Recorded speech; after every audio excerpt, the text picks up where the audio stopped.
ಸಚಿವರಲ್ಲಿ ಕೂಡ ನಾನು ತಮ್ಮ ಮೂಲಕ ಹೇಳುವಂತಹದ್ದು, ಬಾಗಲಕೋಟೆ ಜಿಲ್ಲೆಯೊಂದರಲ್ಲಿ GST IT ಮೇಡಮ್ ಅವರ ಶಕ್ತಿ ಯೋಜನೆ, ಗೃಹಲಕ್ಷ್ಮಿ ಯೋಜನೆ ಅಡಿಯಲ್ಲಿ ಬಾಗಲಕೋಟೆ ಜಿಲ್ಲೆಯೊಂದರಲ್ಲಿ ಬಹಳಷ್ಟು ಜನರ ಹೆಸರು ದಾಖಲೆ ತೆಗೆದಿದ್ದಾರೆ. GST ಪೇಮೆಂಟ್ ಅವರಿದ್ದಾರೆ, IT ಪೇಯರ್ಸ್ ಅದಾರ ಅಂತನ್ನುವಂಥ ಕಾರಣ ನೀಡಿ 712 ಫಲಾನುಭವಿಗಳನ್ನು ತೆಗೆದುಹಾಕಿದ್ದಾರೆ. ಅವರು ಗೃಹಲಕ್ಷ್ಮಿ ಯೋಜನೆ ವ್ಯಾಪ್ತಿಯಿಂದ ಹೊರಗೆ ಇಟ್ಟಿದ್ದಾರೆ. ಅವರು ಮೊದಲಿಂದ ತಗೊಂತ ಇದ್ದಂಥವ್ರು. ಅವರು ನೀವು ಪಾವತಿದಾರ ಇದ್ದೀರಿ, ಅದಕ್ಕೆ ನೀವು ರಿಪೋರ್ಟ್ ಸರ್ಟಿಫಿಕೇಟ್ ತೊಗೊಂಬರ್ರಿ, ನಾವು ಪಾವತಿದಾರ ಅಲ್ಲ, GST ಪಾವತಿ ಇಲ್ಲ, ನಾವು ಇನ್ಕಮ್ ಟ್ಯಾಕ್ಸ್ ಪಾವತಿದಾರ ಅಲ್ಲ ಅನ್ನುವಂಥದ್ದು. ಅವರು ಅಲ್ಲದಾಡಿ ಸಂಬಂಧಪಟ್ಟಂಥ ಇಲಾಖೆಯಿಂದ ತಂದು ತಲುಪಿದ್ರು ಕೂಡ ಇವತ್ತಿಗೂ ಕೂಡ ತಮಗೆ ಹೇಳ್ತಾ ಇದ್ದೀನಿ, ಕಚೇರಿಗೆ ಮಹಿಳಾ ಮತ್ತು ಮಕ್ಕಳ ಕಲ್ಯಾಣ ಇಲಾಖೆ ಕಚೇರಿಗೆ ಅಡ್ಡಾಡುವಂಥದ್ದು, ಅಡ್ಡಾಡಿ ದಾಖಲೆ ಕೊಟ್ಟರು ಕೂಡ ಅರ್ಹ ಫಲಾನುಭವಿಗಳಿಗೆ ಇವತ್ತಿನ ತನಕನೂ ಅವರಿಗೆ ಆ ಗೃಹಲಕ್ಷ್ಮಿ ಯೋಜನೆಯ ಹಣ ಸಂದಾಯ ಆಗ್ತಾ ಇಲ್ಲ. ಇದು ನಮ್ಮ ಬಾಗಲಕೋಟೆ ಜಿಲ್ಲೆ ಬಗ್ಗೆ ತಮಗೆ ಹೇಳ್ತಾ ಇದ್ದೀನಿ, ವಂಚಿತರಾಗಿದ್ದಾರೆ. ದಯಮಾಡಿ ಇದು ರಾಜ್ಯದಂತ ರಿಪೋರ್ಟ್ ತೊಗೊಂಡ್ರೆ ಸುಮಾರು ಒಂದು 20 ಪ್ಲೀಸ್. ಮಾನ್ಯ ಸದಸ್ಯರು ಹೇಳ್ತಾ ಇದ್ದಾರೆ, ಸುಮಾರು 1,26,00,000 ಮಹಿಳೆಯರಿಗೆ ಈ ಗೃಹಲಕ್ಷ್ಮಿ ಹಣ ಸಂದಾಯ. ವೆರಿ ಸ್ಪೆಸಿಫಿಕ್ ಆಗಿ ಹೇಳಬೇಕು ಅಂದರೆ 52,000 ಮಹಿಳೆಯರಿಗೆ ಈ ರೀತಿ ಪ್ರಾಬ್ಲಮ್ ಆಗಿದೆ. GST ಮತ್ತು ಇನ್ಕಮ್ ಟ್ಯಾಕ್ಸ್ ಪೇಯಿಗಳು ಅಂತ, GST ಪೇಯಿ ಮತ್ತು ಇನ್ಕಮ್ ಟ್ಯಾಕ್ಸ್ ಪೇಯಿಗಳಂತ 52,000 ಮಹಿಳೆಯರಿಗೆ ಆಗಿದೆ.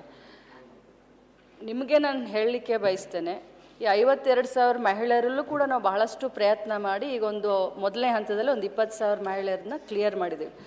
ಸಭಾಪತಿಗಳು ಏನಾಗುತ್ತೆ ಅಂತಂದರೆ, ಯಾವುದೋ ಒಂದು ವ್ಯಾಪಾರ ಮಾಡಬೇಕು ಅಂತ ಯಾವುದೋ ಒಂದು ಉದ್ದೇಶಕ್ಕೆ ಹಳೆ ಕಾಲದಲ್ಲಿ GST ತೊಗೊಂಡಿರ್ತಾರೆ, ಅವ್ರಿಗೆ ಗೊತ್ತಿರುತ್ತೋ ಇರೋದಿಲ್ಲೋ, ಇನ್ಕಮ್ ಟ್ಯಾಕ್ಸ್ ಪೇ ಆಗಿರ್ತಾರೆ. ಸೊ ಬಹಳಷ್ಟು ಕಾರಣಗಳಿಂದ ನಾವು ಎರಡೇ ಹೇಳಿದ್ದೀವಿ, APLಗೂ ಕೊಡ್ತೀವಿ, BPLಗೂ ಕೊಡ್ತೀವಿ, ಅಂತ್ಯೋದಯಕ್ಕೂ ಕೊಡ್ತೀವಿ. Only GST pay income tax ಪೇಯಿಗೆ ಕೊಡೋದಿಲ್ಲ ಅಂತ ನಾವು ಹೇಳಿದ್ದೀವಿ.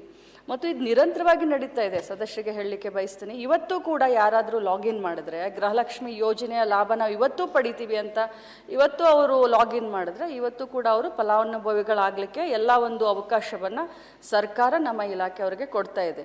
ತಾವೇನೋ ಸುಮಾರು 700 ಜನ ಅಂತ ಹೇಳಿದ್ರಿ, ಅದನ್ನು ಕೂಡ ನಾನು ಪರಿಶೀಲನೆ ಮಾಡ್ತೀನಿ. ಬಟ್ ನಾವು ಭಾಳಷ್ಟು ಪ್ರಯತ್ನ ಮಾಡಿದರೂ ಕೂಡ ಅದು ಇನ್ಕಮ್ ಟ್ಯಾಕ್ಸ್ ಆಫೀಸ್ಗೂ ಸುಮಾರು ಕಾಗದಗಳನ್ನ ಬರೆದ್ವಿ, GST ಕೌನ್ಸಿಲ್ಗೂ ಕೂಡ ನಾವು ಇದನ್ನು ಅವರ ಗಮನಕ್ಕೂ ಕೂಡ ತೆಗೆದುಕೊಂಡು ಬಂದಿದ್ದೀವಿ. ಒಂದು ಸಾಫ್ಟ್ವೇರ್ ಜನ್ರೇಟ್ ಆಗಿರುತ್ತೆ, ಸಾಫ್ಟ್ವೇರ್ನಲ್ಲಿ ಅವರು GST Peyi income tax Peyi ಅಂತ ಬಂದುಬಿಟ್ಟಾಗ ಆ ಸಾಫ್ಟ್ವೇರ್ ನಮ್ಮ ನಮ್ಮ ಗೃಹಲಕ್ಷ್ಮಿ ಸಾಫ್ಟ್ವೇರ್ ಇರುತ್ತಲ್ಲ ಅದು ಅದಕ್ಕೆ ಮ್ಯಾಚ್ ಆಗೋದಿಲ್ಲ. ಸೊ ಆಟೋಮೆಟಿಕ್ ಆಗಿ ಅದು ಕಟ್ ಆಗುತ್ತೆ ಸರ್, ಅದರಲ್ಲಿ ನಾವೇನು ಹಸ್ತಕ್ಷೇಪ ಮಾಡಲಿಕ್ಕೆ ಆಗೋದಿಲ್ಲ. ಇದು ಸರ್ ಇನ್ನು 3 ನಿಮಿಷ.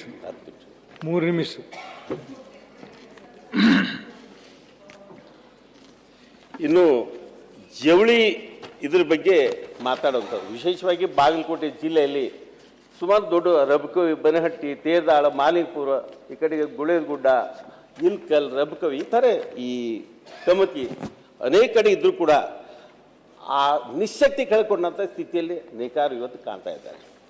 ಜವಳಿ ಪಾರ್ಕ್ ನಾವು ನಿರ್ಮಾಣ ಮಾಡ್ತೀವಿ ಅಂಥೇಳಿ ಮಾನ್ಯ ಜವಳಿ ಸಚಿವರು ಇಲ್ಲೇ ಇದ್ದಾರೆ, ಶಿವಾನಂದ ಪಾಟೀಲ್. ಮಾತಾಡ್ರಿ, ಯಾರು ಮಾತಾಡ್ಬೇಡ್ರಿ, ಯಾರು ಉತ್ತರ ಕೊಡಬೇಡ್ರಿ. ಜವಳಿ ಪಾರ್ಕ್ ಹಿಂದಿನ ಸರ್ಕಾರದಲ್ಲಿ ಗುಳೇದಗುಡ್ಡದಲ್ಲಿ ನಾವು ಜವಳಿ ಪಾರ್ಕ್ ನಿರ್ಮಾಣ ಮಾಡ್ತೀವಿ ಅಂತನ್ನುವಂಥ ಭರವಸೆ ಕೊಟ್ಟಿದ್ರು ನಿಮ್ದು ಹಿಂದಿನ ಸರ್ಕಾರದಲ್ಲಿ. ಇವತ್ತಿಗೂ ಕೂಡ ಆ ಜವಳಿ ಪಾರ್ಕ್ ಅದಷ್ಟೇ ಅಲ್ಲ, ಮತ್ತು 5 ಕಡೆ ಮಾಡುವಂಥದ್ದು ಒಂದು ಸ್ಟೇಟ್ಮೆಂಟ್ ಕೊಟ್ಟಿದ್ರು. ಅವು ಎಲ್ಲಿ ಹೋದವು ಜವಳಿ ಪಾರ್ಕ್ಗಳು ಇವತ್ತಕ್ಕೆ ನಮ್ಗೆ ಗೊತ್ತಾಗ್ತಾ ಇಲ್ಲ, ಪತ್ತಾನೇ ಇಲ್ಲ. ಅವು ಇಲ್ಲಿವರೆಗೂ ನಿರ್ಮಾಣ ಆಗಿ ಜನರಿಗೆ ಅನುಕೂಲ ಆಗುವಂಥ ಸ್ಥಿತಿಗೆ ಬರಲೇ ಇಲ್ಲ. ಮತ್ತು ಶೂನ್ಯದ ಬಡ್ಡಿ ದರದಲ್ಲಿ ಸಾಲ ಕೊಡಬೇಕು ಅನ್ನುವಂಥ ಬೇಡಿಕೆ ಇತ್ತು, ಉದ್ಯಮಕ್ಕೆ ಬಲ ಸಿಗ್ತೈತೆ ಅನ್ನುವಂಥದ್ದು ಇತ್ತು, KSDC ಮೇಲ್ದರ್ಜೆಗೆ ಏರಿಸುವಂಥದ್ದು, ಸೂಕ್ತ ಮಾರುಕಟ್ಟೆ ಒದಗಿಸುವಂಥದ್ದು, ವಿದ್ಯಾ ವಿಕಾಸ ಯೋಜನೆ ವಿದ್ಯಾರ್ಥಿಗಳಿಗೆ ಮಕ್ಕಳಿಗೆ ಬಟ್ಟೆ ಕೊಡುವ. ಹೆಚ್ಚಿನ ವಿಡಿಯೋಗಳಿಗೆ ಪ್ರತಿಧ್ವನಿ ಯೂಟ್ಯೂಬ್ ಚಾನೆಲ್ ಸಬ್ಸ್ಕ್ರೈಬ್ ಮಾಡಿ, ಬೆಲ್ ಐಕಾನ್ ಕ್ಲಿಕ್ ಮಾಡಿ.